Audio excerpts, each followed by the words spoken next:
24 में मैं हूं गरिमा रितेश और अब रुक करेंगे देश की अहम खबरों का। पीएम मोदी 2024 की तैयारी के लिए उठा रहे बड़े कदम। कश्मीर बनेगा पूर्ण राज्य, इस वादे पर चुनाव लड़ेगी भाजपा। पीएम मोदी ने ओलंपिक जा रहे खिलाड़ियों की सराहना की। आखिरकार दिल्ली पहुंचा मानसून, गर्मी से राहत। नीट रजिस्ट्रेशन शुरू, 13 भाषाओं में होगी परीक्षा।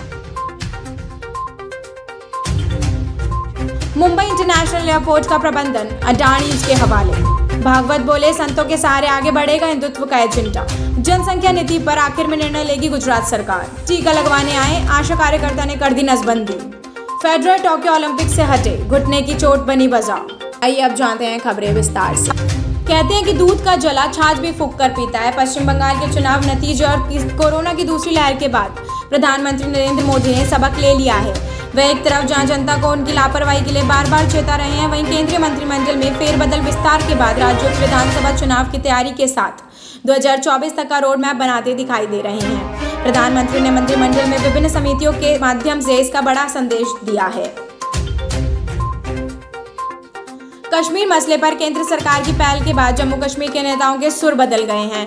दिल्ली में हुई बैठक के बाद गुप्कार गठबंधन के नेताओं ने यह समझ लिया है कि अब राज्य में अनुच्छेद 370 की वापसी नहीं होगी। लिहाजा उन्होंने अपनी मांगों का व्यवहारिक धरातल कर उन्होंने उसे हट के रूप में पेश करने की ठानी है। जम्मू कश्मीर में भगवा पार्टी केंद्र शासित प्रदेश के लिए पूर्ण राज्य का दर्जा दिलाने का वादा लेकर चुनाव मैदान में जाएगी। साथ ही पार्टी पाकिस्तान में लगे इलाकों में संविधान के अनुच्छेद 317 के तहत विशेष अधिकार देने की मांग भी करेगी। फिलहाल केंद्र सरकार की सर्वोच्च प्राथमिकता परिसीमन का कार्य पूरा करने की है। इसके बाद ही चुनाव का रास्ता साफ होगा। जितनी जल्दी परिसीमन होगा उसके बाद ही चुनाव को लेकर कुछ कहा जा सकेगा। संघर्षों में सफलता का सफर तय करने वाले भारतीय खिलाड़ियों की सराहना करते हुए प्रधानमंत्री नरेंद्र मोदी का कहा है कि टोक्यो ओलंपिक्स में उनके अपेक्षाओं को बोझ तले दबना नहीं है, बल्कि अपने सर्वश्रेष्ठ प्रदर्शन का लक्ष्य रखना है। मोदी ने 23 जुलाई को शुरू हो रहे ओलंपिक खेलों के लिए जा रहे भारतीय खिलाड़ियों की हौसला अफजाई के लिए उनसे वर्चुअल बातचीत की। उन्होंने खिलाड़ियों के जीवन में कई यादगार प्रसंगों का जिक्र किया और उनके अनुभवों के बारे में भी पूछा। उन्होंने खिलाड़ियों के सफर में उनके माता पिता के योगदान का भी उल्लेख किया है। बहुप्रतीक्षित दक्षिण पश्चिम मानसून आखिरकार मंगलवार को सुबह दिल्ली पहुंच गया, जिससे भीषण गर्मी से लोगों को कुछ राहत मिली।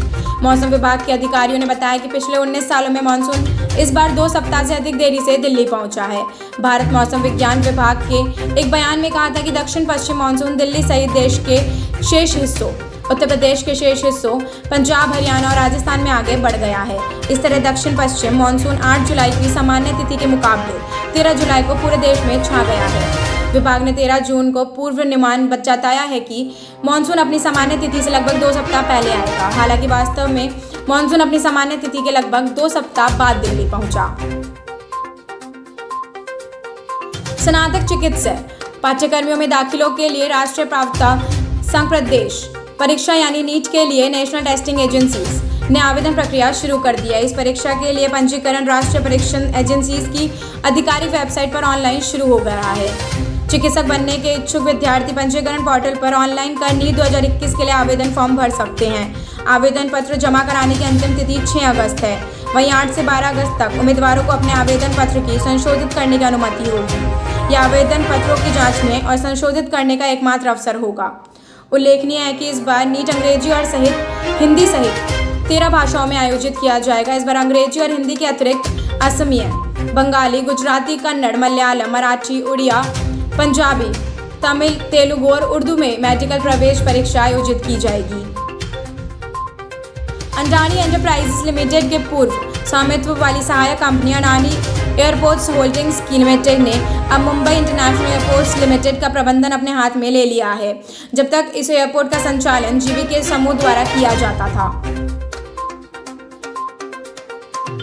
राष्ट्रीय स्वयंसेवक संघ अपने हिंदुत्व के एजेंडा को आगे बढ़ाने के लिए देश के साधु संतों का सहारा लेगा। संघ का मानना है कि अयोध्या में मंदिर निर्माण आंदोलन से संतों की खास भूमिका रही। अब उसी तर्ज पर संतों को अगुवा बनाकर हिंदुत्व एजेंडा को धार दी जाएगी। 5 दिवसीय राष्ट्रीय चिंतन बैठक के आखिरी दिन आरएसएस की बैठक में हिंदुत्व मुद्दे पर खास चर्चा हुई। संघ नेतृत्व ने निर्णय लिया है कि साधु संतों को आगे लाकर विश्व हिंदू परिषद और संघ के अन्य अनुसूचित संगठनों के लोगों को इसकी जानकारी दी जाएगी।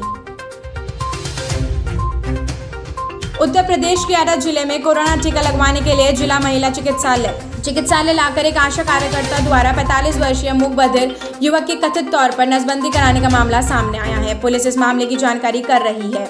पीड़ित के भाई अशोक कुमार ने पुलिस से शिकायत करते हुए कहा कि उसके भाई ध्रुव कुमार को आशा नीलम देवी घर से टीका लगवाने को कहकर महिला चिकित्सालय ले गई और वहां उससे बताए बगैर उसकी नसबंदी करा दी।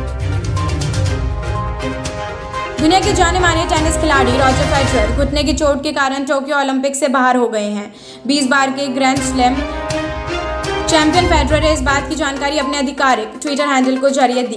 उन्होंने ट्वीट किया, विंबलडन के दौरान मुझे दुर्भाग्य से घुटने में चोट लगी, जिसके कारण मैंने फैसला लिया है कि मुझे टोक्यो ओलंपिक से हट जाना चाहिए। दरअसल फेडरर पहले टेनिस खिलाड़ी नहीं है जिन्होंने टोक्यो ओलंपिक्स में न जाने और न खेलने का फैसला लिया हो।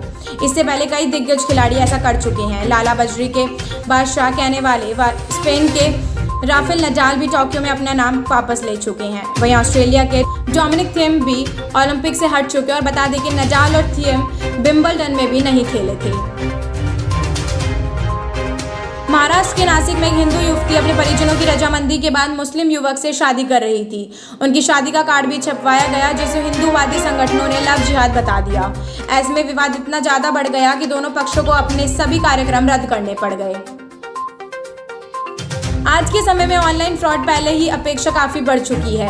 हैकर्स लोगों के अकाउंट से सेध लगाने के लिए नए हैकर्ड अपना रहे हैं। अपने ग्राहकों को इन ऑनलाइन फ्रॉड से सतर्क करने के लिए स्टेट बैंक ऑफ इंडिया कुछ जरूरी जानकारी साझा की है। बैंक ने कहा है कि ऑनलाइन फ्रॉड से बचने के लिए जरूरी है कि ग्राहक अपनी पर्सनल डिटेल्स किसी को भी साझा ना करे। मोदी सरकार एक बार फिर सस्ता सोना बेचने जा रही है। आज से 16 जुलाई 2021 तक आपके पास सॉवरेन गोल्ड बॉन्ड्स ने निवेश करने का सुनहरा मौका है। सोना आपको फिजिकल रूप नहीं बल्कि बॉन्ड्स के रूप में मिलेगा। वित्त वर्ष 2021-22 के लिए सॉवरेन गोल्ड बॉन्ड की बिक्री सोमवार से शुरू हो रही है। भारतीय रिजर्व बैंक ने बताया कि यह स्कीम आज से यानी 12 जुलाई 2021 से शुरू होना 16 जुलाई 2021 तक निवेश के लिए खुली रहेगी। डिजिटल पेमेंट्स में वित्तीय सेवा कंपनी पेटीएम को 16,600 करोड़ रुपए का देश का सबसे बड़ा सार्वजनिक निर्गम यानी आईपीओ लाने की मंजूरी मिल गई है। यह मंजूरी पेटीएम के शेयरधारकों ने सोमवार को दी। इसकी जानकारी रखने वाले एक स्रोत ने यह बताया है कि शेयरधारकों ने प्रारंभिक सार्वजनिक निर्गम के दौरान 12,000 करोड़ रुपए जुटाने की मंजूरी दे दी है और द्वितीय शेयरों की बिक्री के साथ कुल 16,600 करोड़ रुपए हासिल होंगे। स्रोत ने कहा है कि शेयरधारकों ने असाधारण आम सभा से भी सभी प्रस्तावों की मंजूरी दे दी है। महानायक अमिताभ बच्चन ने हाल ही में फेसबुक पर एक पोस्ट किया। पोस्ट में अमिताभ ने एक तस्वीर शेयर की जिसमें मिर्जा गालिब और इकबाल के नाम से शेर लिखा है। तस्वीर को शेयर करते हुए कैप्शन में अमिताभ ने लिखा कि शायरी बनाम शायरी। अमिताभ ने जो तस्वीर शेयर की है उसमें लिखा है कि दो मशहूर शायरों ने अपने अपने अंदाज, इसके बाद मिर्जा गालिब और इकबाल के नाम से शेर लिखा है। दरअसल अमिताभ बच्चन ने जो तस्वीर शेयर की है उस तस्वीर में लिखे शेरों की मिर्जा गालिब और इकबाल से कोई लेना देना नहीं है। कहा जा रहा है कि अमिताभ बच्चन ने बिना वेरीफाई किए और बिना क्रॉस चेक किए कहीं से ये तस्वीर उठाकर फेसबुक पर शेयर कर दी, जिसकी वजह से वो ट्रोल हो रहे हैं। धन्यवाद। न्यूज में फिलहाल इतना ही। देश और दुनिया की तमाम खबरों के लिए देखते रहिए शुभ 24।